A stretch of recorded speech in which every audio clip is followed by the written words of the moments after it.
What is going on, y'all? Good morning, grand rising, peace and love. When you wake up, say thank you, be grateful, and have a wonderful day. Manifest a wonderful day. Now, the reason why I'm saying grand rising, good morning, is because at the time of this recording, it is morning time. And I don't know if you can tell by my face, I woke up about an hour ago. But this morning I woke up, I had other plans, but I wanted to get on this and talk real quick about a couple of things. Two things, really. The first thing is, when I first started doing this podcast, I had the goal or the idea of doing an episode every week. So doing weekly episodes, whether they were solo or with a guest, preferably with a guest, because I enjoy those more. Even though I enjoy kind of talking and by myself and kind of like,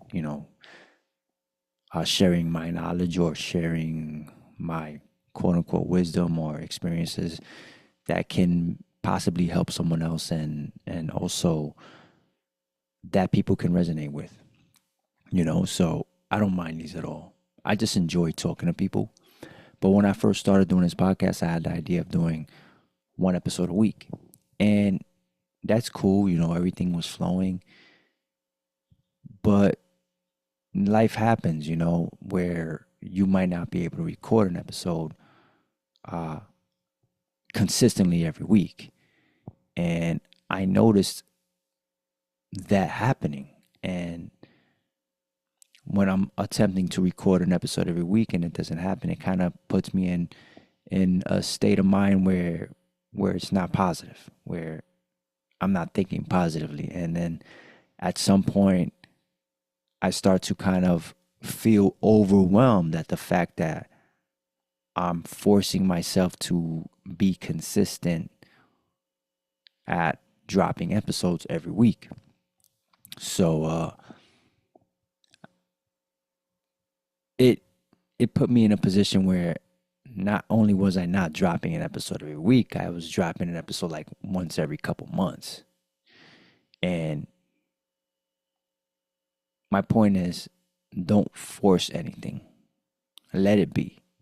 So when I got back to podcasting this year, I said to myself, I would like to do one every week, but I'm not going to force it. I'm going to let it be what it is. I'm letting go. I'm surrendering, right? I'm not forcing anything. I'm going to work. I'm going to record an episode. I'm going to reach out to potential guests. If they respond, cool. If they don't, fine. Those that do, thank you. We'll set it up and we'll go from there. But if I did an episode last week with a guest and I don't have any solo topics to talk about that I want to talk about, and another potential guest is able to do something 2 or 3 weeks after that, and I didn't drop anything within that 3 weeks, I'm okay with that because I didn't force it. I'm still working, but I didn't force it. And the content is still being put out there. Not as much as other podcasters, but I'm not them and they're not me. One day will I be in a position where I'm not doing everything by myself and I'm getting help, production, editing, people looking for other guests. Yeah, if that'll make me be more consistent because I'm having help. But that's not the case. So if I'm doing an episode every few weeks, I'm okay with that. I made peace with that because I'm not forcing it. I'm able to do other things. I'm able to spend time with my family. I'm able to go to work and not think about what to talk about if I have a solo episode. If I don't have a guest and the only option right now is a solo episode. So I just kind of let it be what it is. But I'm always reaching out to guests. I'm always thinking about things I want to talk about. Sometimes it works out, sometimes it doesn't. I write it down. I think of talking points. and I go from there. But I don't force anything anymore. And I want to tell you this, like I said before, my advice is don't force it. Let it be what it is. Don't overwhelm yourself. Don't burn yourself out. Don't spread yourself thin just to make it happen.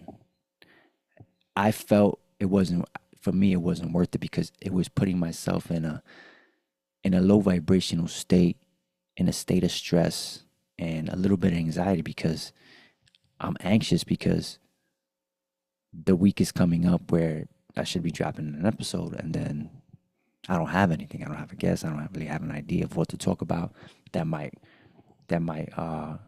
grab the audience. But I'm not saying don't put in the work. I'm saying don't force it, because nothing is going to happen if you're not doing anything. You got to be doing something. You'll build over time as long as you're consistent. That's what matters. Consistency. Slow is smooth, smooth is fast. Don't force it. Let it be. Make sure you're working. Everything is going to fall into place as it should, when it should. In divine timing. Right? God has a plan, right? The higher power always has a plan for you. You have to have the faith. You have to have the belief that whatever it is you want to accomplish in this life, you will. You have to continue to visualize it. You have to continue to have faith. You have to continue to believe. But like I said, let it be. Don't force it. I promise you, you will go through this and flow through this adventure of yours with so much grace, so much more peace, and with so much more happiness. Especially when you have a full life, a family, a job, other ventures, gym, sleep, life, balancing all that stuff out. And I feel good about where I'm going with this, because not only am I reaching out to people with more substance, because before I was pretty much reaching out to anybody that would be willing to talk to me, that would be willing to sit down with me. But now I'm thinking of talking to people with more substance. And everyone has a story. I'm not knocking anybody, but everyone has a story.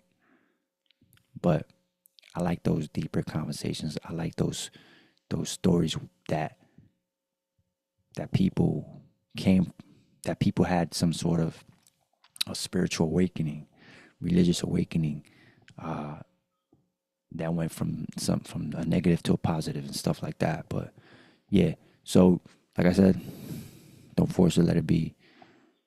Be at peace, just be present and just continue to be consistent. All right. The other thing I want to talk about is fasting during the equinox, the spring equinox. It just became, spring just arrived a couple of days ago.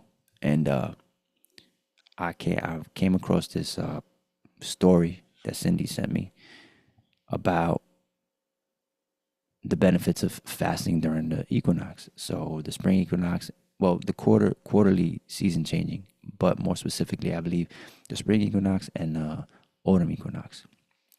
But so I came across this story, Benevolent Bliss. And by the way, my last episode with my guest, Victor Gaspar, go check it out. He's big on fasting. Today I'm talking about fasting. I have an upcoming episode. That one's going to involve fasting as well. This podcast is not about fasting. It just happened to pan out that way. So the universe is telling me something, right? So anyway, fasting during the spring equinox, that's basically according to VeridianNutrition.com, right? So spring equinox seasonal cleansing for the mind, body, and spirit. So fasting, cleansing, it doesn't have to be fasting from food. It can be cleansing your home, getting rid of a bunch of stuff you don't need, removing those people in your life, cleansing from them or fasting from them for a while. Digital fasting, leaving your phone off, your TV off, just spending time with family, being present. when everything is lined up with the sun, I believe. I'm going to read into that. That's when it's more beneficial than when doing it at any other time of year. So, what is an equinox exactly, right? An equinox in astronomy is that moment in time when the center of the sun can be observed to be directly above the Earth's equator, and the result is 12 hours each of daylight and night time come across the planet, a perfect balance shared by all nations. So that perfect balance, I guess that's why they say that's why it's more beneficial. But seasonal cleansing for the mind, body, and spirit, the vernal equinox or autumn equinox, could be the perfect time for cathartic clear out, tidying the cupboard under the stairs, cleaning the kitchen cabinets, throwing out all the old rubbish and recycling the better items, swapping from your summer clothes to your winter clothes. That's when we usually do these things, right? Spring cleaning. Then during the fall, you kind of transition from the summer stuff to the winter stuff. Many people schedule a regular cleanse at the equinox or solstice to enjoy the benefits of greater energy, improved digestion, clear skin, weight loss, and improved mood. Indeed, many naturopaths consider that the equinox is the optimum time for a cleansing detoxification. A quarterly cleanse can help with the elimination of toxins and tonify the kidneys, liver, lymphatic system, and bowel. When these areas of the body are not functioning at their optimum, poor skin, hair, nails, bad breath, and lack of energy can result. It is considered in certain spiritual circles that fasting or cleansing during the equinox and solstice is more effective than at other times in the planetary calendar. Now, I don't know about this at all. I did do a 36-hour fast from the last day of winter to the first day of spring.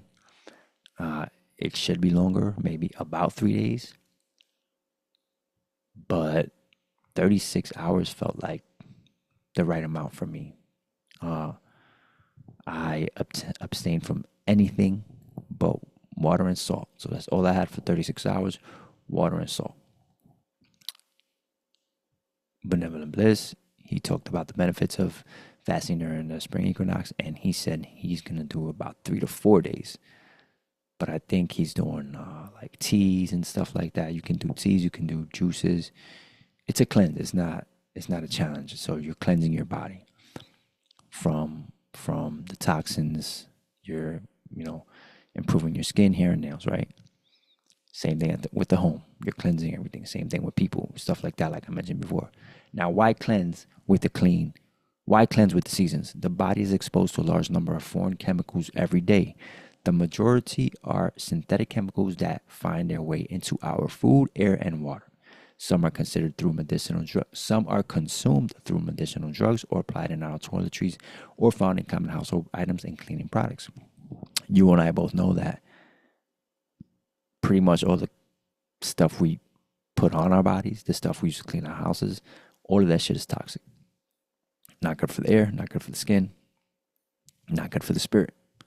Deodorants, lotions, colognes, perfumes, bath soap, shampoo, conditioner, toothpaste, all that shit is toxic.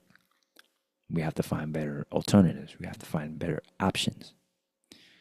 Now, overexposure, scented candles, Glade plugins, all that shit, like Clorox sprays, all that shit is toxic.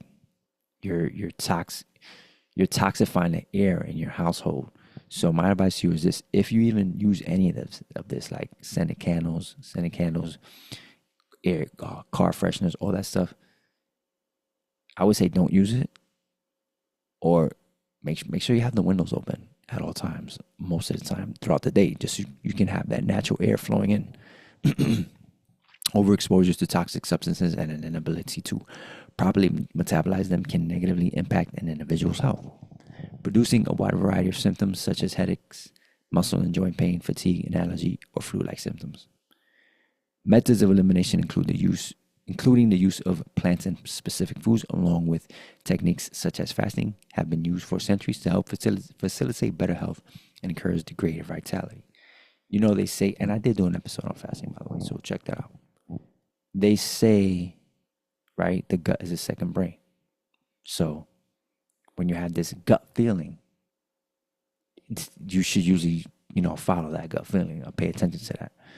And so if your gut is clogged and it's full of food, it's full of toxicity, it's full of processed garbage, it's full of drugs, prescription drugs, alcohol, refined sugars, and all this stuff, you're not going to be thinking clearly. You're going to be foggy. You're not going to be locked in. You're not going to be focused. That's why fasting and cleansing the body is so important. So why not do it during the spring equinox, the vernal equinox, the autumn equinox? When to detox? When should you detox, right? So cleansing, fashionably known as detoxification or detox, can be carried out anytime throughout the year. Although some suggest, like I said, the equinox to be ideal.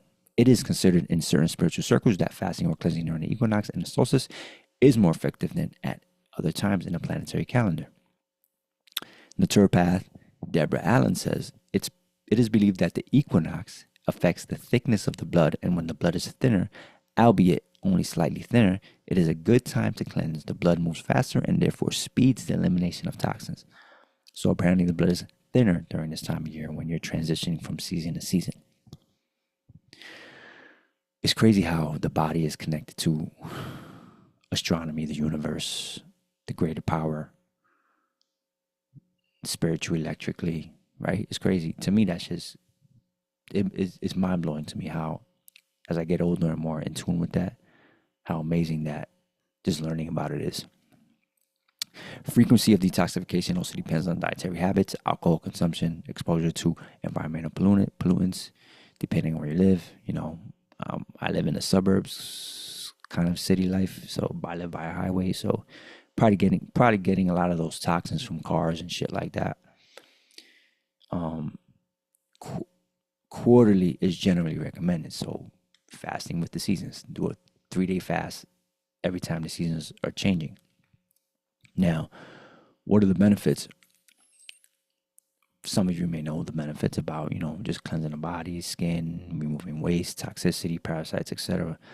So according to the article, by gently encouraging the removal of waste compounds, naturopaths suggest that the body is better able to carry out normal processes efficiently and can improve all-around vitality.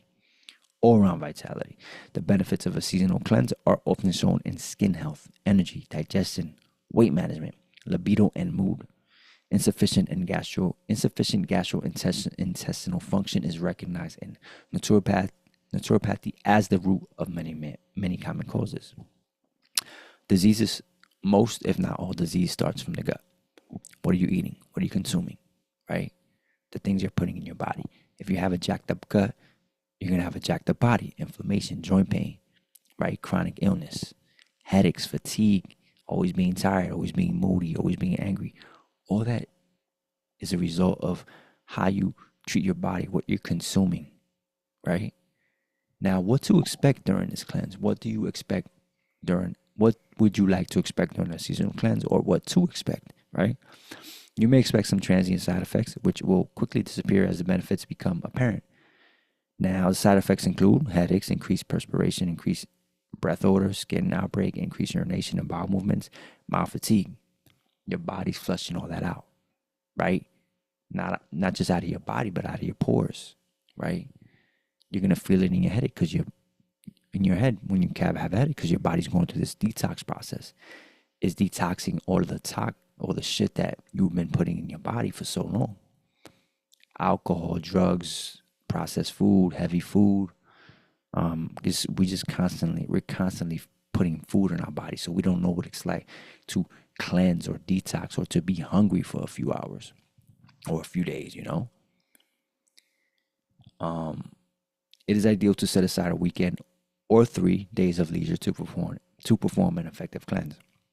So they say that true autophagy kicks in at about anywhere between 36 to 48 hours or 24 to 48 hours. So anything 3+ is where you really getting those benefits of true cleansing and true detoxification. Not saying that a 24-hour fast isn't good enough or a 36-hour fast isn't good enough, but you really get those those true benefits when you're hitting that 3+ days mark.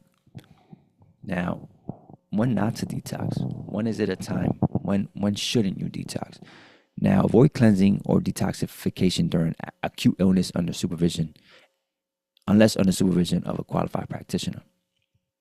There's a guy, I forgot his name, but he has like a clinic in Cali called True North, and he takes in like cancer patients, and he's big on like super long water fasting, and he's healed a lot of patients from cancer and a bunch of other diseases. So when not to detox, avoid a strict cleansing program if you have an existing medical condition or are on prescription medication, unless under the guidance of your general practitioner.